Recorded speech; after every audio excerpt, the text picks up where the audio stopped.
Well, Mark, we have a pretty interesting lineup today. Projects varying from anything from a robotic bobcat to a project looking at brain activity after a concussion. That's right, Mark. Rufus might just have some competition this year. Students in the College of Engineering spent their senior year designing a robot that moves like a cat. Graylin Roos takes us behind the scenes of the creation of the robotic bobcat. Ohio University has the largest composting facility of any in the country, and it's utensils like this made out of potatoes that can turn into soil after you use them. The sample lease is written in such a way that the left side of the lease says what would actually be shown, and the right side of the lease describes the words in a way that everybody could understand. There are also many colleges and universities that offer free access to their computers and printers, like here at Washington State Community College. All you need is a free library card. Dr. Galvin has had his 2 tigers in these pens for just about a year now, and he said he hopes to move them over to this larger pen by next week. One student organization will have a stand set up, taking people's full bottles of beer, pouring them into plastic cups to eliminate glass in the streets. 7 out of the 10 schools in the survey are here in the Mid-American Conference. That means residents of Athens can save a little bit of green when cheering on the green and white. The cannon's not the only thing you can see from the Civil War era. This tent represents what an officer's quarters would have looked like. The football players first tried to get into the bar through the front entrance, but without having proper identification, they were turned away. They then came around the corner to try to get into the side entrance, which is where the fight started.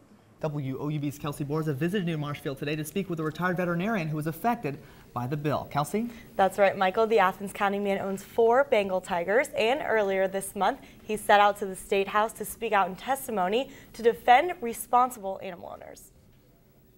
How's my boy? How's my boy?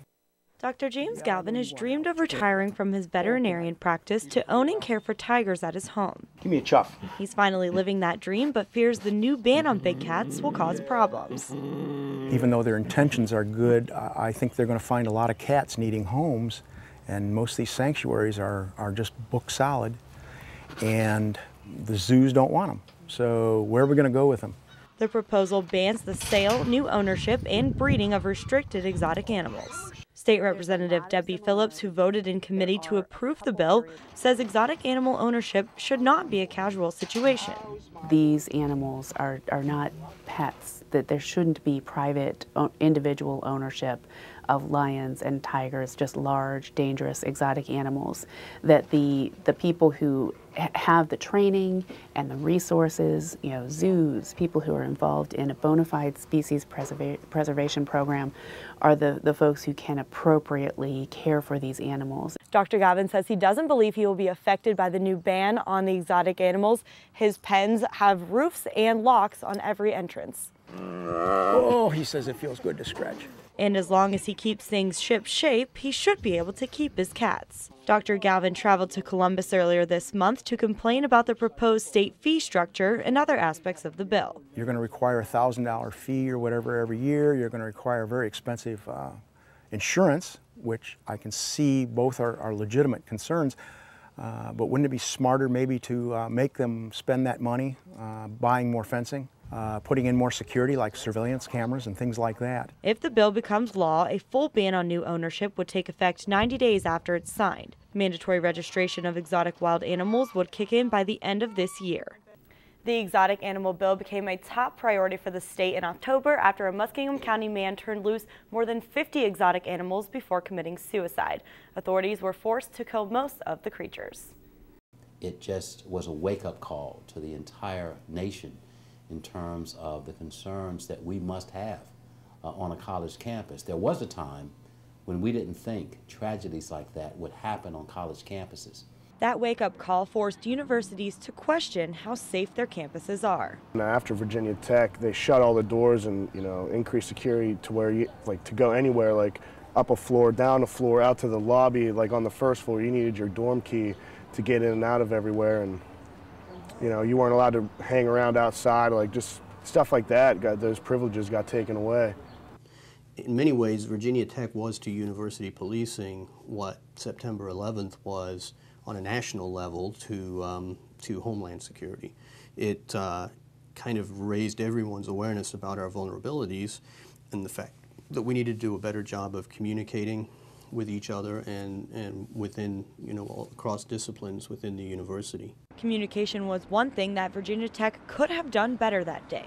The university did not send out an email to students about the attack until 2 hours after the first shooting. They were found guilty of negligence just last month for delaying the campus warning.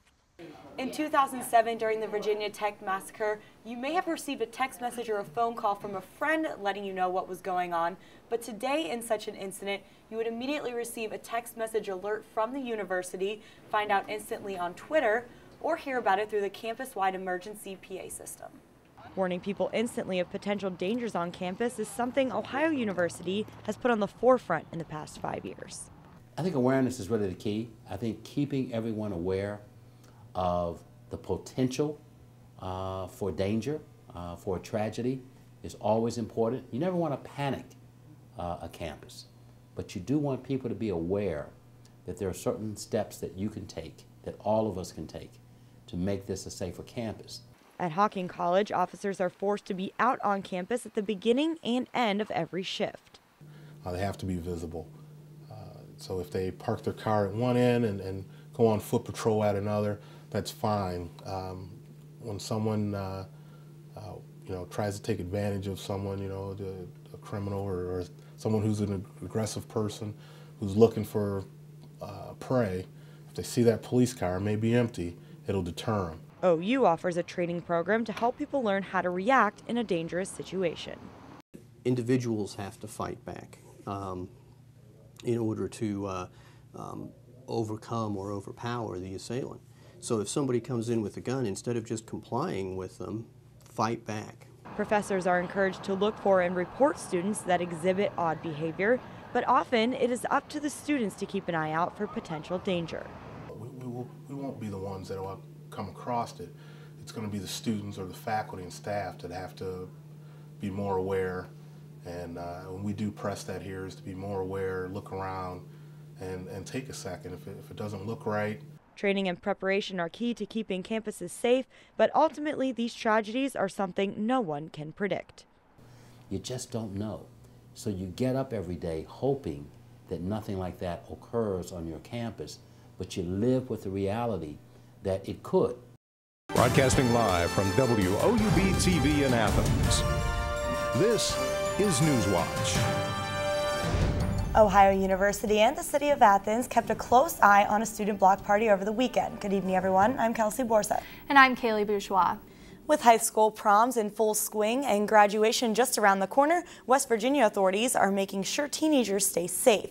The Alcohol Beverage Control Administration has launched a new statewide effort that cracks down on underage drinking. They're working with law enforcement and community leaders to limit teen alcohol consumption. Federal grant money is leading the effort by paying overtime wages for police patrols. Officers are on high alert from now through June, setting up DUI checkpoints on the roads and undercover stings at shops with alcohol. A historic opera house in McConnellsville gets some ghostly attention. We'll have a live interview after the break.